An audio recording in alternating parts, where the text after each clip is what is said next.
बिस्मिल्लाहिर्रहमानिर्रहीम। अस्सलाम वालेकुम दोस्तों। 2015 में 193 कंट्रीज़ के लीडर जो हैं वो बैठे और उन्होंने सोचा कि हमारे पास जो बहुत सी मसाइल हैं, जैसे कि खुशक साली का मसला है, हमारे पास कहत का मसला है, गुर्बत का मसला है, और उसके साथ साथ जो मुख्तलिफ वर्ल्ड वार 1 वर्ल्ड वार 2 की वजह से पूरी दुनिया में जो मसाइल का सामना करना पड़ रहा है, उनको ख़त्म करने के लिए हमें कुछ गोल्स सेट करने चाहिए, जिन गोल्स के ऊपर काम करते हुए हम पूरी दुनिया से इन मसाइल का ख़त्म कर सकें। और इस लिहाज से यूनाइटेड नेशन डेवलपमेंट प्रोग्राम, जिसे हम सस्टेनेबल डेवलपमेंट गोल्स के भी नाम से जानते हैं, वो बहुत ही ज़्यादा कॉमन है और इसमें ही 17 गोल्स को डिफ़ाइन किया गया, जिनके ऊपर काम करते हुए पूरी दुनिया इस टाइम काम कर रही है उसके ऊपर कि हमने अपनी कंट्री में इन गोल्स को ला के गुर्बत का खात्मा करना है, खुशक साली का खात्मा करना है, मरीन लाइफ को महफूज करना है। वो 17 गोल्स की वजह से ही पॉसिबल हो रहा है।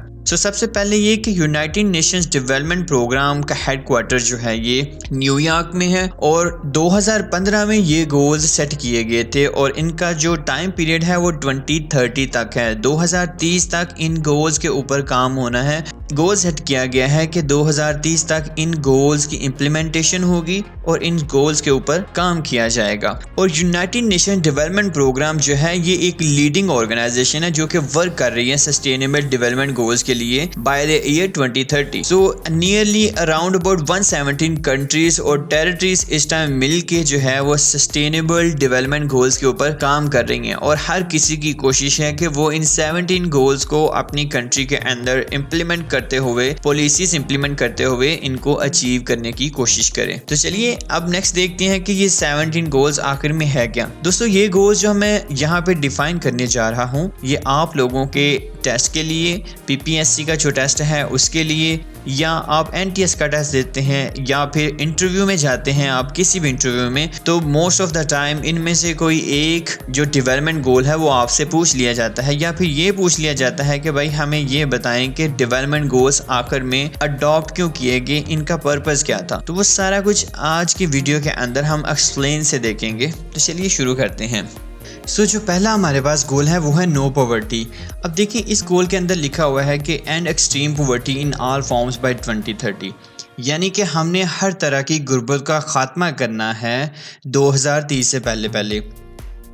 और इस गोल के अंदर सबसे पहले ये देखना है हमने कि 2015 में ये गोल अडॉप्ट हुआ था, ये सबसे पहला गोल है और पीपीएससी में ये काफ़ी दफ़ा पूछा जा चुका है कि सस्टेनेबल डेवलपमेंट गोल्स का जो फर्स्ट गोल है वो कौन सा है, और वो हमारे पास कौन सा है, नो पॉवर्टी।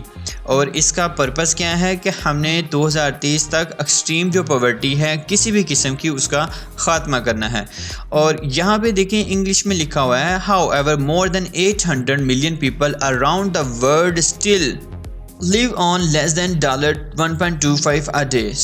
हमने क्या करना है, हमने लोगों की जो इनकम लेवल है उसको इतना बढ़ा देना है कि पॉवर्टी लेवल ख़त्म हो जाए, गुर्बत का खात्मा हो जाए और लोगों के पास इतना पैसा आ जाए कि वो एटलीस्ट अपना गुजर बसर आसानी से करना शुरू कर दें। सेकंड गोल है हमारे पास ज़ीरो हंगर।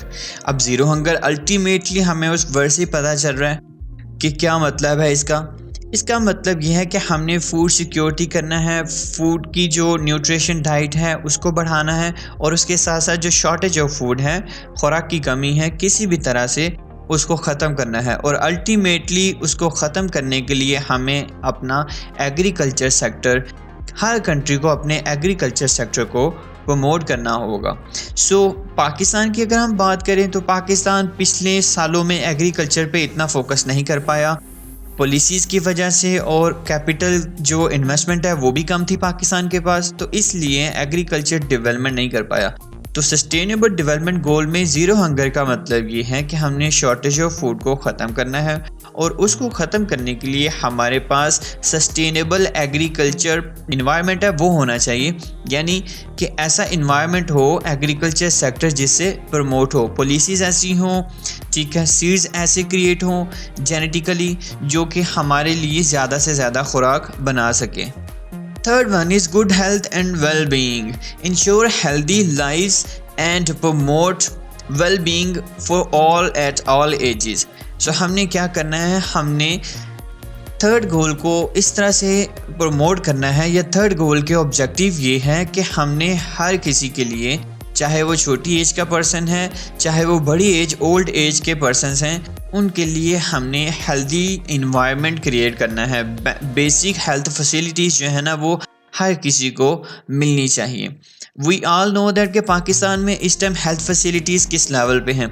सो सस्टेनेबल डेवलपमेंट गोल का पर्पज़ ये है कि किसी भी कंट्री को डायरेक्शन देना, और तीसरी डायरेक्शन या थर्ड ऑब्जेक्टिव या थर्ड गोल ये है कि हमने हेल्थ की फैसिलिटीज़ जो हैं उनको इंक्रीज़ करना है। ओके, डेथ जो रेट है उसको कम करना है, और जो फर्टिलिटी रेट है उसको हमने जो है ना वो इम्प्रूव करना है। यानी कि जो बच्चे स्टार्ट पे पैदा होते हैं वो फोत ना हो जल्दी, वो डेड ना हो, उनके लिए इस तरह की फैसिलिटीज़ हों, मदर्स के लिए भी, कि बच्चों की हेल्थ प्रमोट हो।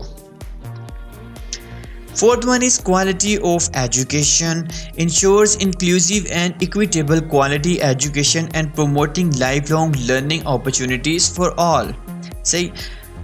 सो फोर्थ गोल हमें ये कहता है कि भाई हर कंट्री को चाहिए कि वो कोशिश करे कि अपनी क्वालिटी ऑफ एजुकेशन लेके आए, अपने एजुकेशन की जो पॉलिसीज़ हैं उनको चेंज करें, बच्चों के लिए स्कॉलरशिप फैसिलिटीज़ लेके आए, बच्चों के लिए जो मॉडर्न एजुकेशन सिस्टम है उसको प्रमोट किया जाए। तो इस तरह से हम लोग इसको प्रमोट कर सकते हैं।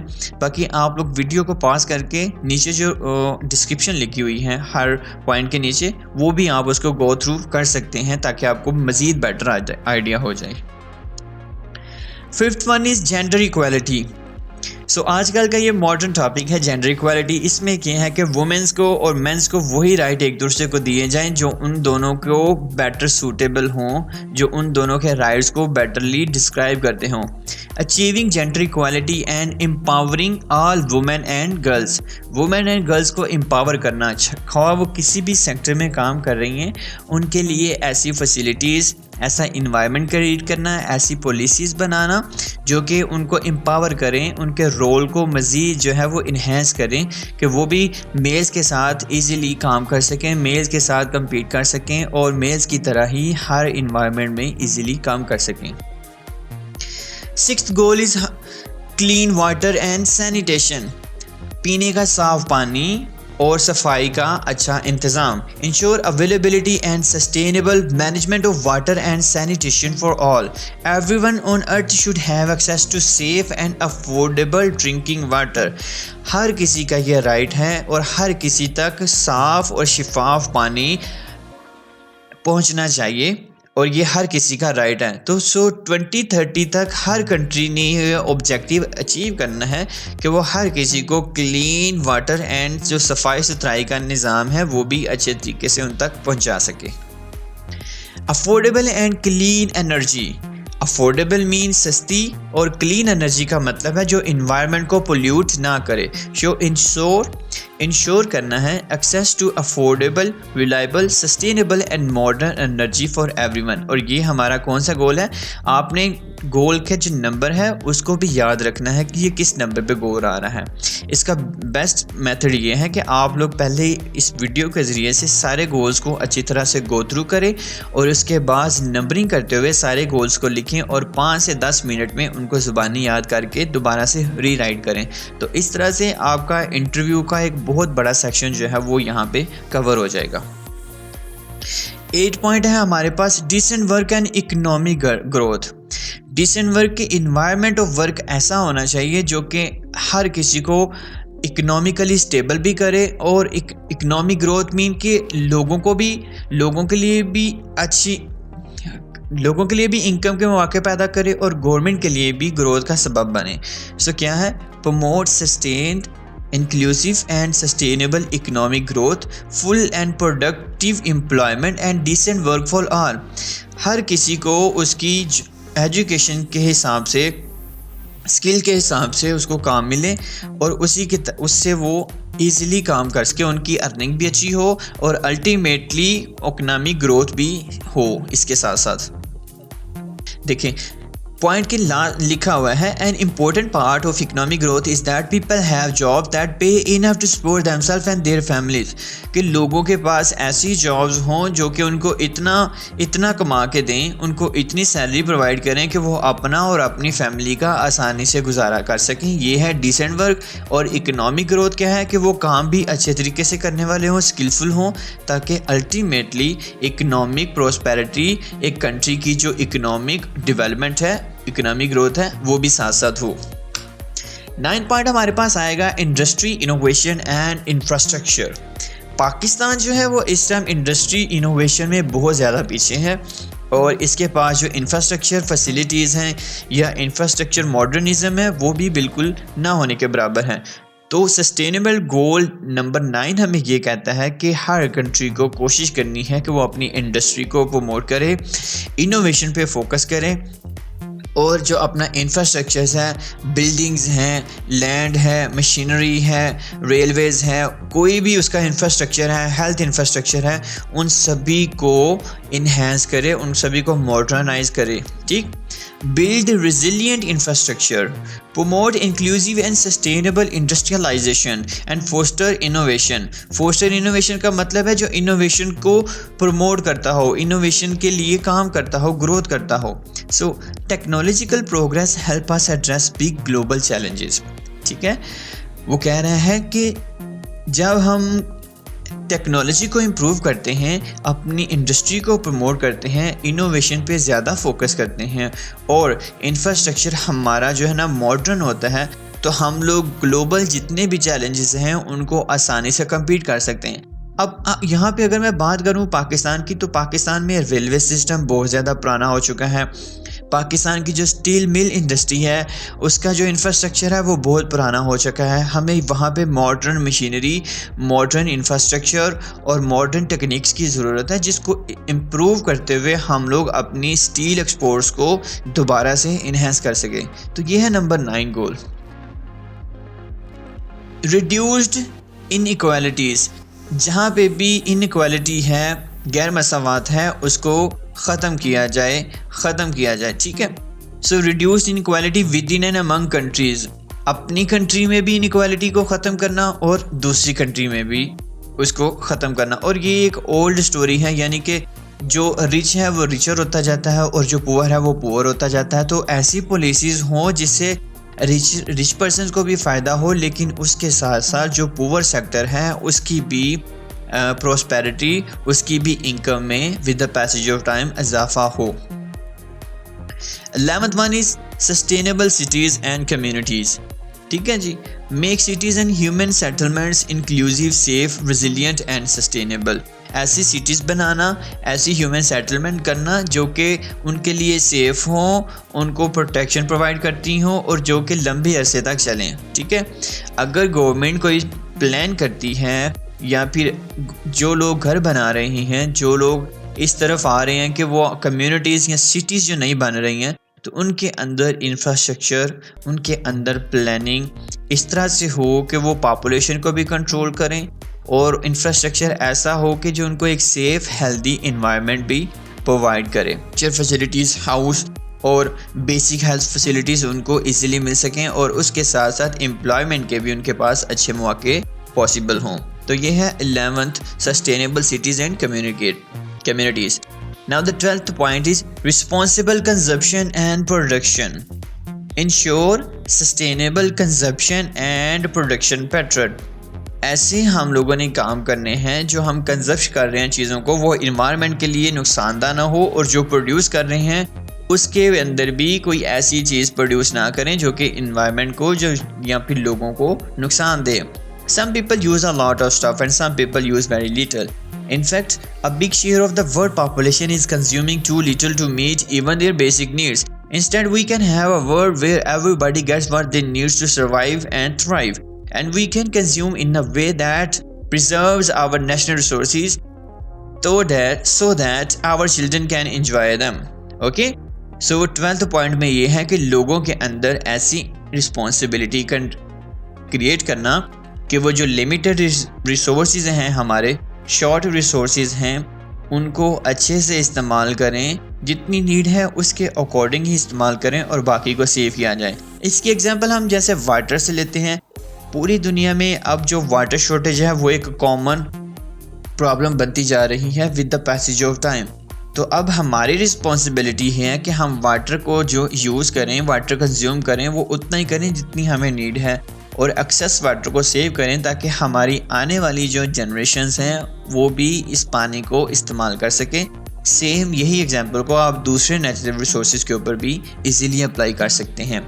तो ये है लोगों के अंदर ऐसी रिस्पॉन्सिबिलिटी क्रिएट करना कि जो वो प्रोड्यूस करें और कंज्यूम करें वो लिमिटेड हो ताकि आने वाली जनरेशन के लिए हम उसको सेव कर सकें।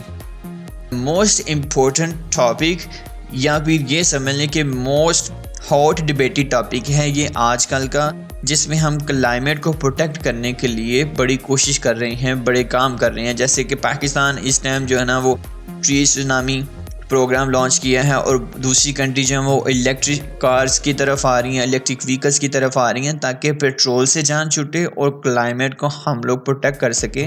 यहाँ पे ये चीज़ यहाँ हमें देखनी है कि जैसे जैसे ट्रैफिक ज़्यादा होती जा रही है, रोड व्हीकल्स ज़्यादा होती जा रही हैं, पेट्रोल की कंजम्पशन की वजह से हमारा इन्वायरमेंट हीट की तरफ जा रहा है, ग्लोबल इन्वायरमेंट चेंज हो रहा है। तो थर्ड एक जो डेवलपमेंट गोल है वो हमें ये कहता है कि हमने ऐसे काम करने हैं जिससे हम लड़ सकें, मुकाबला कर सकें क्लाइमेट चेंज का और जो उसके इम्पैक्ट्स हैं। ठीक, क्लाइमेट चेंज क्या है? क्लाइमेट चेंज ये है कि पूरी दुनिया में इस टाइम जो है वो दर्जा हरारत बढ़ रहा है और उसके इम्पैक्ट क्या आ रहे हैं? इम्पैक्ट में ये आ रहा है कि वाटर शॉर्टेज हो रही है, ठीक है, बारिशें कम हो रही हैं और जंगलात जो हैं या मरीन लाइफ है वो भी इससे इम्पैक्ट हो रही है। जहाँ पे बर्फ़ के ज़खायर थे, बर्फ़ जमी हुई है, उन कंट्रीज़ में भी बर्फ़ आहिस्ता आहिस्ता पिघलना शुरू हो गई है, जो कि एक अलार्मिंग सिचुएशन है। तो सस्टेनेबल डेवलपमेंट गोल नंबर 13 हमें ये कहता है कि हमें अपने क्लाइमेट को प्रोटेक्ट करने के लिए डिफरेंट काम करने हैं ताकि हम अपने ज़मीनी इन्वायरमेंट को बचा सकें। Life below water, conserve and sustainably use the oceans, seas and marine resources for the sustainable development। हम मरीन रिसोर्सेज को, समंदरों को, दरियाओं को या मरीन रिसोर्सेज यानी कि फिशेस वगैरह और दूसरे ऑर्नामेंट्स जो हमें मिलते हैं समंदरों से, उनको उतना ही इस्तेमाल करें जितनी हमें ज़रूरत है ताकि जो लाइफ बिलो वाटर है उसको हम सेव कर सकें, महफूज कर सकें। The ocean make human life possible. Their temperature, their chemistry, their current, their life forms. For one thing, more than 3 billion people depend on marine and coastal diversity of the livelihoods. दुनिया के 3 billion लोग ऐसे हैं जिनका गुजारा सिर्फ marine life पे होता है, यानी कि जो समंदरों पे रहने वाले लोग हैं वो समंदरों के ही चीज़ों को पकड़ के उन्हीं से गुजारा करते हुए अपना ज़िंदगी गुजार रहे हैं। तो अगर हम मरीन लाइफ को प्रोटेक्ट नहीं करेंगे तो इस जो लोग उस रोज़गार से वाबस्ता हैं उनको भी नुकसान होगा और पूरी दुनिया में जो लोग हैं उनको भी जो मरीन लाइफ से बेनिफिट्स हैं वो नहीं मिल पाएंगे। तो 14 गोल हमें ये कहता है कि हमने मरीन लाइफ को प्रोटेक्ट करना है। लाइफ ऑन लैंड, जो ज़मीन पर रहने वाले लोग हैं हमने उनको भी प्रोटेक्ट करना है, उनकी भी हिफाजत करनी है और वो किस तरह से करनी है वो हम नीचे देखते हैं। Protect, restore and promote sustainable use of terrestrial ecosystem, sustainably manage forest, combat desertification. ठीक है जी, जंगलात की जो हम कटाई करते हैं उससे भी लड़ना है हमने। And halt and reverse land degradation and halt biodiversity loss. जितने भी हमारी ज़मीन को नुकसान हो रहे हैं हमने उसको बचाने के लिए कोशिश करनी है और उन कोशिशों को गोल में नाम दे दिया लाइफ ऑन लैंड, कि हमने ज़मीन पर रहने वाले जो लोग हैं उनको भी प्रोटेक्शन देनी है। किस तरह से? जब हम ज़मीन को प्रोटेक्ट करेंगे, जब हम इनहैबिटेंट्स को प्रोटेक्ट करेंगे, दरख्तों को प्रोटेक्ट करेंगे, ज़मीन को प्रोटेक्ट करेंगे, तो अल्टीमेटली जो सारी की सारी लाइफ है ज़मीन पर रहने वाली उसके ऊपर इम्पैक्ट आएगा इसका पॉजिटिव। 16th गोल हमारे पास है पीस अमन होना चाहिए, इंसाफ होना चाहिए and strong institution. Strong institutions का मतलब ये है कि जो अदालतें हैं वो स्ट्रॉन्ग हो, जो फ़ैसला करने वाले हैं, जिनके पास हमारे मसाइल जाते हैं और उन्होंने फ़ैसले करने होते हैं, वो इंस्टीट्यूशन स्ट्रॉन्ग हो ताकि वो हर किस्म का फ़ैसला बिला किसी प्रेशर के आसानी से कर सकें। Promote peaceful and inclusive societies for sustainable development, provide access to justice for all and build effective accountability and inclusive institutions at all levels. Promote peaceful and inclusive societies for sustainable development। ऐसी हमने मुआशरे का क़याम करना है जहाँ पे अमन का मुआशरा कायम हो सके, ठीक है, और इंसाफ की फराहमी हर किसी के लिए हो और हर किसी जो पर्सन भी अकाउंटेबल है, ज़िम्मेदार है, उसको सज़ा मिल सके और बाकी जो हैं इंस्टीट्यूशंस उनको हम स्ट्रॉन्ग कर सकें। ये है हमारा 16th development goal. 17th partnership for the goals. अगर एक कंट्री ज़्यादा रिच है और दूसरी कंट्री पुअर है लेकिन वो भी इन डेवलपमेंट गोल्स को अचीव करना चाहती हैं तो रिच कंट्री पुअर कंट्री के साथ पार्टनरशिप कर सकती है और उसे पार्टनरशिप करनी चाहिए। 17th गोल का ये मतलब है कि हमें सारी रिच कंट्रीज़ को पुअर कंट्रीज़ के साथ मिलके इन गोल्स को अचीव करना है। जिसको जिस रिसोर्स की ज़रूरत है, पैसे की ज़रूरत है, हेल्प की ज़रूरत है, टेक्निकल फैसिलिटीज़ की ज़रूरत है, उनको प्रोवाइड की जाए और मिलजुल के इन गोल्स को अचीव किया जाए। होप सो आपको ये आज की वीडियो पसंद हुई होगी। इंशाल्लाह मिलते हैं अब नेक्स्ट वीडियो के साथ।